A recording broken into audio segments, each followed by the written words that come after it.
Hi అండి, welcome to Rupa TET and DSC. మనము last వీడియోలో 4th క్లాస్ నుంచి 2 లెసన్స్ చూసాము. సో ఇప్పుడు మిగిలిన లెసన్స్ చూద్దాము. అయితే 4th క్లాస్లో మనము రకరకాల జంతువుల గురించి చెప్పుకున్నాము. నెక్స్ట్ వచ్చేసి జంతువుల జీవన విధానము, జీవ వైవిధ్య గురించి చెప్పుకున్నాము. ఇప్పుడు మనము మన చుట్టూ ఉండే మొక్కల గురించి మరియు మన ఆహారము, మన ఆరోగ్యం గురించి చూద్దాము. సో ఇది నేను డిఎస్సి కోసము నోట్స్ ప్రిపేర్ చేసుకున్నానండి. చాలా క్లారిటీగా ఏ ఒక్క పాయింట్ మిస్ అవ్వకుండా నేను నోట్స్ ప్రిపేర్ చేసుకున్నాను. చూడండి, చాలా క్లారిటీగా ఉంటుంది. సో చూద్దాం. ఇప్పుడు తీగ మొక్కలు లేదా ఎగబాక మొక్కలు అంటే వాటి యొక్క కాండం అనేది బలహీనంగా ఉంటుంది. ఇవి ఏదన్నా ఒక ఆధారాన్ని తీసుకొని పైకి ఎగబాకుతూ ఉంటాయి అన్నమాట. సో ఉదాహరణకు బీర, కాకర, మల్లె. నెక్స్ట్ పొదలు అని అంటే మొక్క మొదలు నుంచి చిన్న చిన్న కొమ్మలుగా ఏర్పడి అవి పెద్దగా గుబురుగా తయారవుతాయి. వీటినే పొదలు అని అంటారు. ఉదాహరణ గన్నేరు, దీనిని నీరేం అని అంటారు. గులాబీ మొక్క కూడా. నెక్స్ట్ వృక్షాలు అంటే వీటి యొక్క కాండము చాలా దృఢంగా గట్టిగా ఉండి మొక్క అనేది చాలా విశాలంగా ఉండి నీడనిస్తుంది. సో చింత, మామిడి, రావి, వేప అనేటివి. వేర్ల గురించి చూద్దాము.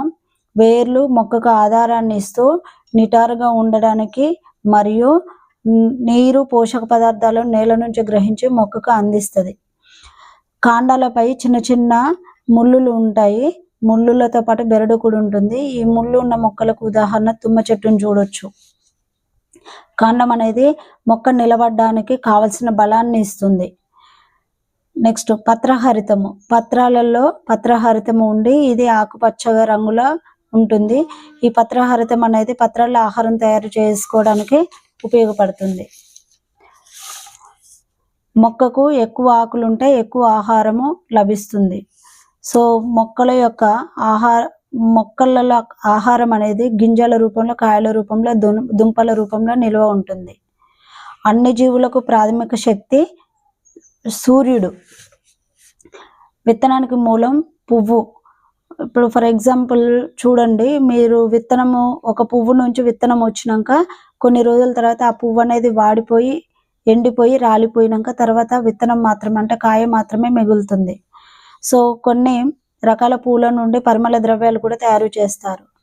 రఫ్లీషియా పుష్పం గురించి చూద్దాము. ఇది చాలా ఇంపార్టెంట్. లాస్ట్ టైం ప్రీవియస్ స్టెట్లో ఒక బిట్టు కూడా వచ్చింది.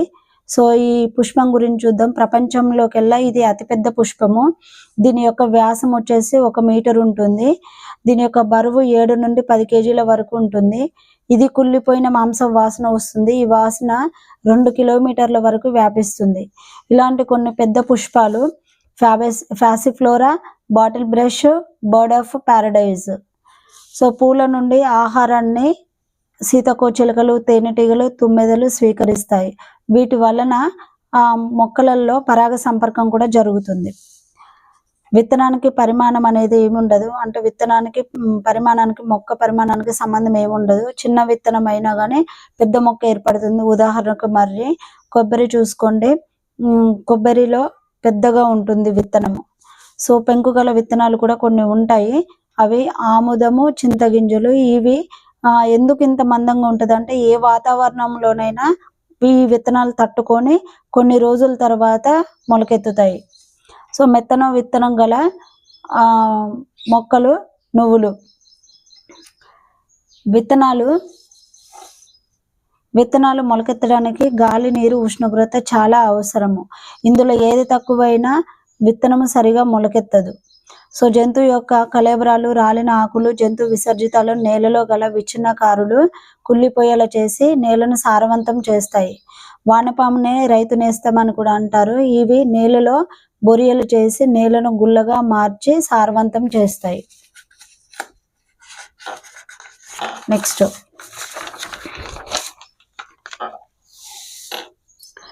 పార్థినియం మొక్క. దీనిని వయ్యారి భామ మొక్క అని కూడా అంటారు. ఇది అమెరికా నుంచి గోధుమల ద్వారా మన దేశానికి దిగుమతి అయింది. దీనివల్ల ఊపిరితిత్తుల వ్యాధి, చర్మ వ్యాధులు సంభవిస్తూ ఉంటాయి. గాలి ద్వారా వ్యాపించే గింజలు జిల్లేడు. జంతువుల శరీరాలకు అంటుకొని వ్యాపించే గింజలు పల్లేరు, తేలుకొండికాయలు. బట్టల ద్వారా గడ్డి విత్తనాలు అనేటివి అంటుకొని వ్యాపిస్తూ ఉంటాయి. వివిధ రకాల మొక్కలను ఉత్పత్తి చేసే కేంద్రాలను నర్సరీలు అంటారు. అయితే ఈ నర్సరీలలో మొక్కలు అంటే బోన్సాయి ప్లాంట్స్ను కానీ, లేకపోతే అటవీ శాఖ వాళ్ళు టేకు, కానుగ మొక్కలు, పెద్ద వేప అలాంటి మొక్కలను పెంచి అటవీ శాఖ వారికి అందిస్తారు. సో నర్సరీలలో ఎడారి మొక్కకు సంబంధించిన కాక్టస్ మొక్కలను కూడా నర్సరీలలో పెంచవచ్చు. వీరు పెద్ద పెద్ద షేడ్ నెట్స్ వేసి వాటి ద్వారా మొక్కలకు సరిపడంత వాతావరణాన్ని అందించి మొక్కలను పెంచుతారు. ఈ నర్సరీలు అనేటివి జీవ వైవిధ్య కేంద్రాలు అని అంటారు. ఇవి కాలుష్యాన్ని కూడా అరికడతాయి.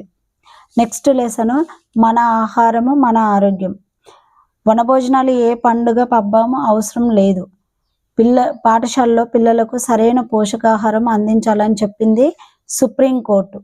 పిల్లలకు సరైన పోషకాహారం అందించాలని చెప్పినది ఎవరు అని అంటే సుప్రీంకోర్టు. నిల్వ ఆహారాన్ని సూక్ష్మజీవులు పాడు చేస్తాయి కాబట్టి ఆహారాన్ని ఎక్కువ రోజులు నిల్వ చేయకూడదు. చాలా రోజులు నిల్వ ఉండే ఆహారము పచ్చళ్ళు, జామ్లు, జెల్లీలు, వడియాలు ఇలాంటివి అన్నమాట. సో అవి ఎక్కువ రోజులు ఉంచి తినకూడదు. వాటిలో సూక్ష్మజీవులు ఏర్పడి మనకు హాని కలుగజేస్తాయి. నెక్స్ట్ చూడండి, కొన్ని కూరగాయలను, మాంసంను, చేప మొక్కలను నిల్వ చేయడానికి ఉప్పు కలిపి ఎండబెడతారు. వీటినే ఒరుగులు అని అంటారు. ఆకుకూరలు, కూరగాయలు, పండ్లు తడిగుడ్డలో చుట్టి నీటిని చల్లడం ద్వారా కొన్ని రోజులు తాజాగా ఉంచవచ్చు. అప్పట్లో అంటే ప్రస్తుతం అన్ని ఫ్రిడ్జ్లు, ఎలక్ట్రికల్ ఫ్రిడ్జ్లు వచ్చినాయి. కానీ ఒకప్పుడు జనతా ఫ్రిడ్జ్ అనేది ఏర్పాటు చేసుకునేవారు. ఈ జనతా ఫ్రిడ్జ్ ఏ విధంగా తయారు చేసుకోవాలని అంటే మట్టి లేదా సిమెంట్ తొట్లను రెండింటిని తీసుకొని వాటి మధ్యలో 3/4 వంతు 4 సెంటీమీటర్స్ ఖాళీల్లో ఇసుక నింపాలి. ఇసుక నింపి దానిని నీటితో తడపాలి. ఆ విధంగా తడిపినాక అందులో కూరగాయలు, పండ్లు ఉంచి వాటిని జనపనార సంచి లేదా మందపాటి గుడ్డతోటి కప్పి నీటితోటి తడి చేయాలి. రోజుకు 3 నుంచి 4 సార్లు దీనిపై నీరు చిలకరించాలి. ఈ విధంగా జనతా ఫ్రిడ్జ్ అనేది తయారు చేసుకోవడం వల్ల మనం పర్యావరణాన్ని కాపాడుకోవచ్చు. మర్రి మోదుగా ఆకులతోటి విస్తారాకులు చేసేవారు. కానీ ఇప్పుడు ప్లాస్టిక్ పేపర్స్ వచ్చి మన వాతావరణం అంతా కలుషితం అయిపోతుంది. నిల్వ ఉంచిన ధాన్యానికి ఎలుకలు, గింజలు, పురుగులు పడతాయి. సో వాటికి పురుగులు పట్టకుండా వేపాకు ద్వారా కొంతవరకు పురుగులను నివారించవచ్చు. ఇదండి 4th క్లాస్ కంప్లీట్ అయిపోయింది. నెక్స్ట్ 5th క్లాస్ చెప్పుకుందాము నెక్స్ట్ వీడియోలో. ప్లీజ్ సపోర్ట్ చేయండి, సబ్స్క్రైబ్ చేయండి.